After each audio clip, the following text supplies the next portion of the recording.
இப்ப கூட வடக்காடுல நேற்று அண்ணன் திருமாவளவன் பேசும்பொழுது அவர்கிட்ட ஒரே ஒரு கோரிக்கை தான். மாசம் 2-3 பிரச்சனை வருது, போராட்டம் பண்றாரு. போராட்டம் பண்ணி முடிச்ச உடனே காவல்துறையை வந்து அட்டாக் பண்ணுவாரு. ஆனா அந்த காவல்துறையை வந்து யாரு ஹேண்டில் பண்றா? யாரு காவல்துறைக்கான அமைச்சர்? அந்த அமைச்சரை போய் ஏன் முறையிட மாட்டேங்கிறீங்க?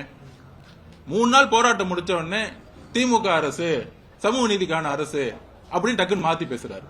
சோ இன்னைக்கு தலித் மக்கள் வந்து கடுமையான அதிருப்தியில, அதுதான் அன்னைக்கே நான் குரல் கொடுத்தோம். வேங்க வயல் பிரச்சனையில உண்மையான, நேத்து கூட வந்து பேசும்போது வந்து சொன்னாரு, நான் வந்து வேங்க வயல் போலையா, தவறான தகவல் கொடுக்கறாங்கன்னு. நாங்க வந்து அண்ணன் திருமாவளவன் வந்து அட்டாக் பண்ணல, நாங்க வந்து தெளிவா இருக்கிறோம். அதாவது அந்த பிரச்சனை ஆனவொடனே நியூ இயர் அன்னைக்கு அவர் போனாரு, பார்த்தாரு.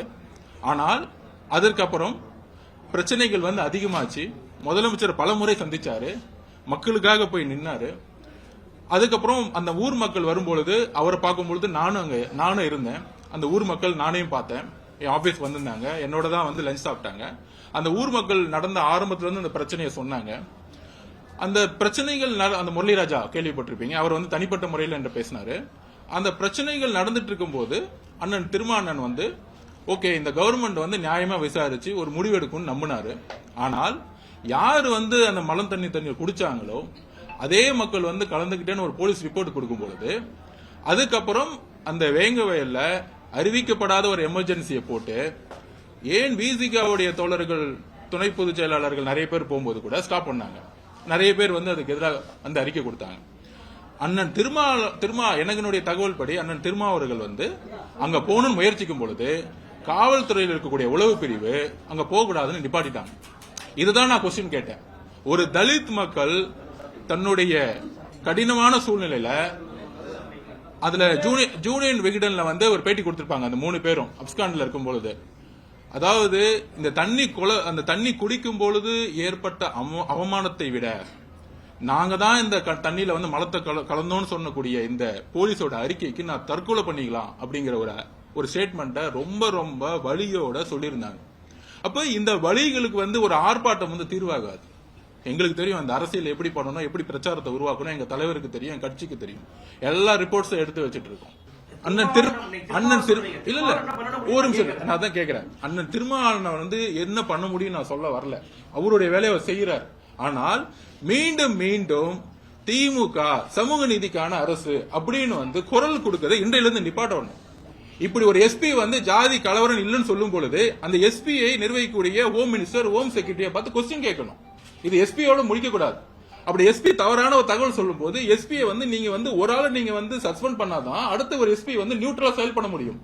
நியூட்ரலா செயல்படக்கூடிய காவல்துறை இருக்கும் பொழுது ஜாதி கலவரங்கள் உருவாகுதுன்னா அதை நிறுவக்கூடிய பொலிட்டிக்கல் வில், அரசியலுடைய தத்துவத்தை தான் நம்ம கொஸ்டின் கேட்கிறோம்.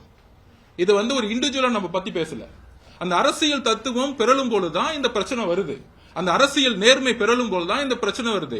ஒரு அரசு ஓபிசி அப்படிங்கிற ஒரு அரசியலை நோக்கிய இந்த இவங்க சப்போர்ட் பண்ணா நம்ம ஓட்டு விழுந்துரும், இந்த மாதிரி மக்கள் எப்பயும் தமிழக அரசியல் தேர்ந்தெடுக்க மாட்டாங்க.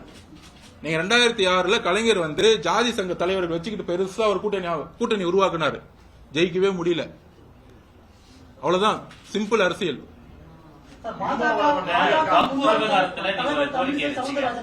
அதுக்கு நான் ஒரே ஒரு சொல்யூஷன் சொல்லிடுறேன். இந்த ஜாதி ரீதியான கலவரங்களுக்கு முன்னாடி வந்து கியூ பிரான்ச் பாத்திருப்பீங்க. நீங்க கியூ பிரான்ச் வந்து பாத்தீங்கன்னா விடுதலை புலிகள் நடமாட்டத்தையும் தமிழ் எக்ஸ்ட்ரீமிஸ்ட் நடமாட்டங்களையும் உருவாக்குறதுக்காக வந்து அப்ப கிரியேட் பண்ணியிருந்தாங்க. இப்ப யாருமே அப்படி இல்ல. நம்மளுடைய விடுதலை புலிகள் தோழர்கள் வந்து பார்க்கணும் அப்படிலாம் வந்து அவசியம் கிடையாது. ஜாதி ரீதியான அரசியலை உருவாக்கி கலவரத்தை உருவாக்கி அங்க செய்யக்கூடிய கலவரத்தை நிப்பாட்டணும்னா உளவுத்துறை இந்த ஜாதி ரீதியான எக்ஸ்ட்ரீமா இருக்க மக்களை வந்து உளவு பார்த்து பிரச்சனைகள் ஆரம்பிக்கும் பொழுதே, ஒரு கோயில பிரச்சனை வந்துச்சுன்னா அது கலவரம் இல்லாம ஆரம்பிக்கும் பொழுதே தடுத்து நிப்பாட்டுங்கிறது எங்களுடைய கோரிக்கை.